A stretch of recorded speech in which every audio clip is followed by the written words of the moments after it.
Curry and cyanide. కేరళలో కాంజికోడ్ అనే జిల్లాలో కురకాయి అనే విలేజ్లో నిజంగా జరిగిన కథ ఇది.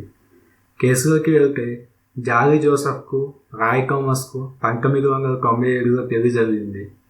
జాలీ జోసెఫ్కు ఎంకామ్లో డిగ్రీ ఉందని చుట్టుపక్కల వాళ్ళందరికీ చెప్తుంది. తను పెళ్ళయ్యాక NITలో ప్రొఫెసర్గా పనిచేస్తుంది.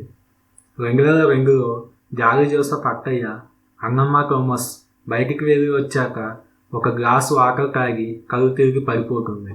హాస్పిటల్కు వెళ్ళాక ఆమెకు హార్ట్ అటాక్ వచ్చిందని, అందుకే చనిపోయిందని డాక్టర్స్ చెప్తారు.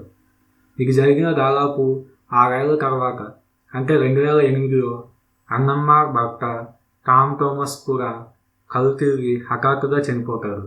ఇది జరిగిన 3 ఏళ్లకు, అంటే 2011లో జాలీ జోసెఫ్ భర్త రాయ్ థామస్ కూడా రైస్ అండ్ చిక్కుడు కర్రీ తిని చనిపోతారు. పోలీసులు అతడు ఫైనాన్షియల్ కండిషన్స్ వల్ల సూసైడ్ చేసుకొని చనిపోయారు అని డిక్లేర్ చేస్తారు. ఎందుకు అంటే రాయ్ థామస్ బాత్రూంలో చనిపోతారు.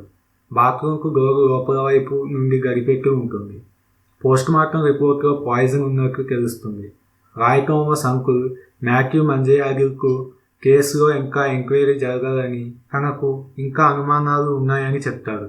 2014లో మాథ్యూ మంజయాగిల్ పాయిజన్ కలిపిన విస్కీ తాగటంతో చనిపోతాడు. రాయ్ థామస్కు ఒక కజిన్ ఉన్నారు. అతని పేరు షాజు జచరియా. అదే సంవత్సరం షాజు కూతురు అల్ఫిన్ షాజు కూడా ఫుడ్ గొంతుకు అడ్డుపడటం వల్ల చనిపోతుంది.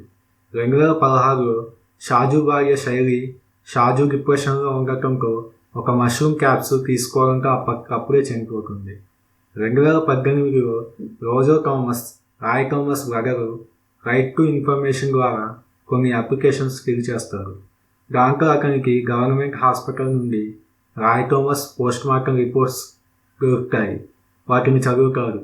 అందులో అతనికి కొన్ని అనుమానాలు కలుగుతాయి. తన వదిన జాలీ జోసెఫ్ తమతో కొన్ని అబద్ధాలు చెప్పిందని చెప్తాడు. తన అన్నయ్య మధ్యాహ్నం 3:30కు భోజనం చేశాడు అని, ఆ తర్వాత ఏం తినలేదని జాలీ జోసెఫ్ వాళ్ళతో చెప్పింది. కానీ పోస్ట్మార్టం రిపోర్ట్ ప్రకారం రాత్రి 8:30కు చిక్కుడుకాయ కూర తిని ఆ తర్వాత చనిపోయాడని తెలుస్తుంది.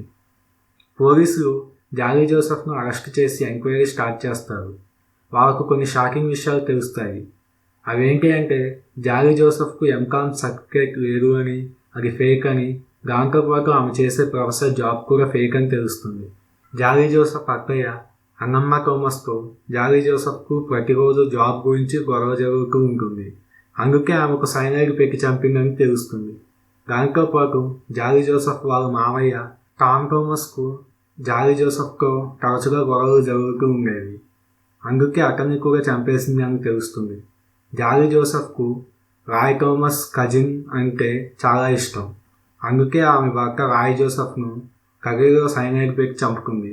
అయితే జాలీ జోసెఫ్కు సైనైడ్ ఎక్కడి నుంచి వచ్చిందన్న విషయాన్ని ఎంక్వైరీ చేసిన పోలీసులకు మైండ్ పోయే ఇంకా కొన్ని నిజాలు తెలుస్తాయి. జాలీ జోసెఫ్కు MS మాథ్యూ అనే జ్యువెలరీ షాప్ ఎంప్లాయీతో సంబంధం ఉంది అని తెలుస్తుంది. MS మాథ్యూ రాజీవ్ కుమార్ అనే బంగారు నగలు తయారు చేసే వ్యక్తికి 2 బాటిల్స్ ఆల్కహాల్, 5,000 డబ్బు ఇచ్చి సైనైడ్ కొంటారు. దానిని తీసుకెళ్లి జాలీ జోసెఫ్కు ఇస్తారు. అయితే MS మాథ్యూకు జాలీ జోసెఫ్కు ఉన్న సంబంధం గురించి రాయ్ అంకుల్ మాథ్యూ మంజయాగిల్కు అనుమానం వస్తుంది. దాంతో రాయ్ చావుకు జాలీ జోసెఫ్కు ఏదో సంబంధం ఉంది అనే అనుమానం రావడంతో కేసును రీఎంక్వైరీ చేయాలని అడుగుతారు. జాలీ జోసెఫ్ మంజయాగిల్ తాగే మందులో విషం కలపడంతో అతను చనిపోతాడు.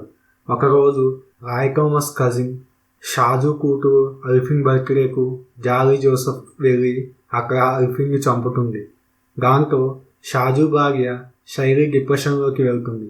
జాలీ జోసెఫ్ అవకాశం చూసి శైలికి మష్రూమ్ క్యాప్సూల్స్లో సైనైడ్ కల్పిస్తుంది. అవి తీసుకున్న శైలి చనిపోతుంది. కొన్ని రోజులకు షాజుకి జాలీ జోసెఫ్కు పెళ్లి జరుగుతుంది. కొన్ని రోజులకు రాయ్ థామస్ ఇంటి విషయంలో గొడవలు రావడంతో జాలీ జోసెఫ్ బిహేవియర్ మీద అనుమానం వచ్చిన రాయ్ బ్రదర్ పోస్ట్మార్టం రిపోర్ట్స్ తెప్పించి చదివితే అసలు నిజం బయటకు వస్తుంది. జాలీ జోసెఫ్ తను చేసిన హత్యల గురించి మొత్తం పోలీసులతో చెప్తుంది. అయితే ఈ కేసును నెట్ఫ్లిక్స్లో డాక్యుమెంటరీ తీశారు. దీనికి IMDb రేటింగ్ 6.7 ఉంది. ఈ వీడియో మీకు నచ్చితే లైక్, షేర్ అండ్ సబ్స్క్రైబ్.